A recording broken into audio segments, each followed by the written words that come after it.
আমি তাকে যত দিয়ে কিনছিলাম এবং গাই বাছুর যে দামে বিক্রি করলাম আমার মানে লাভ হয়নি, অনেকটা 800 টাকা টিকছে।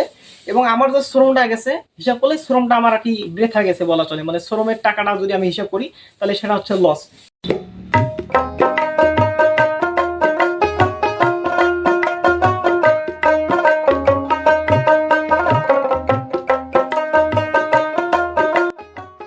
আসসালামু আলাইকুম সুপ্রিয় দর্শক, আশা করি সকলেই ভালো আছেন। বাংলার কৃষি ও কথা চ্যানেলের পক্ষ থেকে আপনাদেরকে স্বাগত জানাচ্ছি।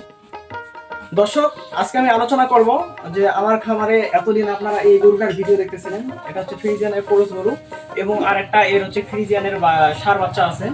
তো আমি হচ্ছে এই গাভীটা এবং ষাঁড় বাচ্চাটা আজকে বিক্রি করে দিলাম। কত টাকা বিক্রি করলাম, আমার লাভ হলো না লস হলো, সে সম্পর্কে আজকে বিস্তারিত আলোচনা করব এবং গরু পালন সম্পর্কে বেশ কিছু আপনাদেরকে আজকে টিপস দিব যে কোন নিয়মে গরু পালন করলে আপনার হচ্ছে লাভ হবে, লস হবে না। তো বন্ধুরা, যে আমার গরুটা দেখেন, এটা হচ্ছে একটা ফ্রিজিয়ানের ক্রস গরু। আমি এই গরুটা হচ্ছে প্রায় 1 বছর আগে কিনেছিলাম। তো কেনার পর হচ্ছে ওর অনেক রকম ট্রিটমেন্ট যত্ন করি, কৃমি ডোজ থেকে শুরু করে সবকিছু করার পর সে পুনরায় হিটে আসে। হিটে আসার পরেই তাকে হচ্ছে ব্র্যাকের 100% ফ্রিজিয়ান সারের বীজ দেওয়া হয়।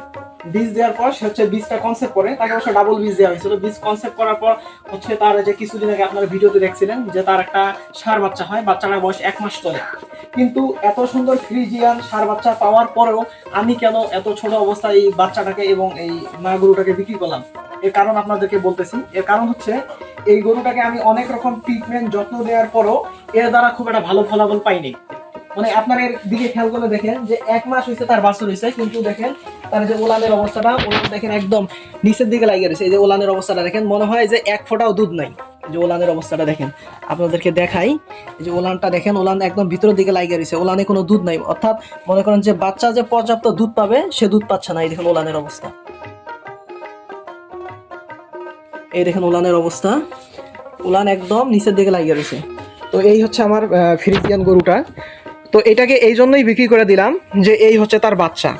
তো বাচ্চা দেখা যায় পর্যাপ্ত পরিমাণ দুধ পায় না, এবং আমি তাকে যে পরিমাণ খাবার দাবার যেটাই দিয়েছিলাম না কেন তার কোনো কিছুতেই খুব একটা উন্নতি পায়নি। অনেক ভালো ভালো ক্যালসিয়াম করছিলাম, দুধের ইঞ্জেকশন যা দেওয়া লাগে দিয়েছিলাম, তো তার খুব একটা উন্নতি হয় নাই। এবং আরেকটা জিনিস আমি খেয়াল করলাম, তার এই যে দেখেন বিপ বোনগুলো দেখেন, এই যে শরীরের হাড়গুলা, এগুলা মনে করেন যে মাংসের সঙ্গে দিন দিন বসে যাচ্ছে। কারণ হচ্ছে এর যেটুকুই দুধ হয়, বাচ্চা যেটা খায়, যে এনার্জিটা তার লস হয়, এটা মনে করেন সে পূরণ দিতে পারতেছে না।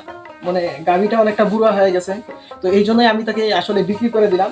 তো বিক্রি করাতে আমার আসলে লস হয় নাই, কিন্তু মোটামুটি অনেকটা 800 টাকা টিকছে। আমি তাকে যত দিয়ে কিনছিলাম এবং গাই বাছুর যে দামে বিক্রি করলাম আমার মানে লাভ হয়নি, অনেকটা 800 টাকা টিকছে।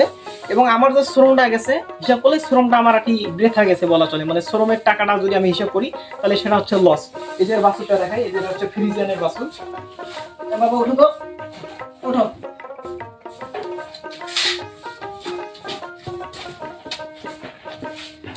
দেখেন বাছুরটা দেখতে কিন্তু মাশাআল্লাহ খুব সুন্দর, কারণ 100% ফ্রিজিয়ানের বীজ দেওয়া হয়েছিল এবং আমি নিজেই বীজ দিয়েছিলাম, কারণ আমি একজন পল্লী প্রাণী চিকিৎসক। ব্র্যাকের বীজ দিয়েছিলাম। দেখেন বাছুরটা যথেষ্ট সুন্দর, কিন্তু এত সুন্দর বাছুর থাকার পর আমি তাকে শুধুমাত্র এই জন্যই বিক্রি করে দিলাম, কারণ একে আমি মোটামুটি প্রায় আজ 1 সপ্তাহ 10 দিন থেকে দিন 2 কেজি করে বাহিরের দুধ কিনে খাওয়াচ্ছি। তো আসলে বাহিরের দুধ কিনে খাওয়া এত বাছুরকে লালন পালন করা সম্ভব না। আর দেখা যায় তার মায়ের অবস্থা খুব একটা ভালো না, দিন দিন মনে করেন অবস্থা খারাপের দিকে যাচ্ছে, মানে যেটুকুই দুধ বাছুর খায় তার চেহারা দিন দিন নষ্ট হয়ে যাচ্ছে। তো এই জন্য আমি চিন্তা করলাম যে আসলে এটা দ্বারা আসলে আমি চাইলেও ভালো কিছু আশা করা সম্ভব না, কারণ গাভীর অবস্থা খুব একটা ভালো না, ঠিক আছে, তার পারফরমেন্সও ভালো না, বডি পারফরমেন্স কোনো কিছুই ভালো না। আসলে এই বাছুরটা আমার খুব পছন্দের ছিল, অনেক আদরের একটা বাছুর ছিল। বাছুরটা দেখতেও মাশাআল্লাহ অনেক সুন্দর। আসলে পরে আর কি অনেক মায়া মহব্বত যেটা ছিল সব ত্যাগ করে আজকে গরুটাকে বিক্রি করে দিতে হলো, কারণ উপায় নাই, বিক্রি করতে হবে। কারণ আমি চাইলেও আর তাকে রাখতে পারবো না, কারণ তার যে বডি কন্ডিশন, যে অবস্থা, না রাখাটাই আমার কাছে মনে হয়েছে বেস্ট। তো আপনাদেরকে বলি যে এই গাইটাকে ভালো করে দেখান, এই গাইটাকে এবং এই বাছুরটাকে, এই দুইটাকে আসলে আমি কত টাকায় বিক্রি করলাম। এই দুইটাকে বিক্রি করলাম হচ্ছে বন্ধুরা 92,000 টাকা বিক্রি করলাম। তো আমার এক পরিচিত ভাই ছিল, জানি না আমার লস হয়েছে কিনা লাভ হয়েছে, বর্তমান গরুর বাজার খুব একটা ভালো না। তারা যেটা বললো যে আসলে বাছুর মোটামুটি খেলো, কিন্তু গরুর বডি কন্ডিশন অবস্থা ভালো না থাকার কারণে আর কি দাম এইটাই দিছে, দুইটা মিলে এভারেজে 92,000 টাকা। তো তাতে দেখা যায় মাশাআল্লাহ আমার লস হয় নাই, যা টেক্স আলহামদুলিল্লাহ, আল্লাহর কাছে লাখো কোটি শুকরিয়া। তো আমার নেক্সট ভিডিও তো আপনারা দেখবেন যে আমি গরু বিক্রি করার পর আবার কোন ধরনের গরু কিনলাম সেটা আপনাদেরকে দেখাবো। তো আপনাদেরকে একটা খুব ভালো গুরুত্বপূর্ণ টিপস দেই, যে টিপসটা হচ্ছে এইটা, যে আপনারা বরাবরই গরু কেনার জন্য সবসময় খেয়াল রাখবেন একদম হাড্ডিসার গরু কখনোই কিনবেন না। একটু মোটামুটি বডি কন্ডিশন স্কোর ভালো দেখে নেবেন, ভালো গরু নেবেন।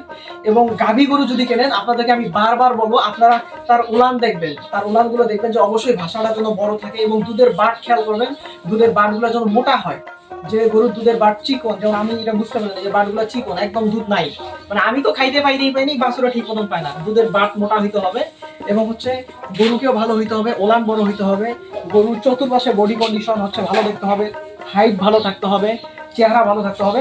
ওভারঅল ভালো দেখার পরে আপনারা কি করবেন, গরু কিনবেন। নয়তো আপনারা দেখা যায় কখনোই ভালো লাভ করতে পারবেন না।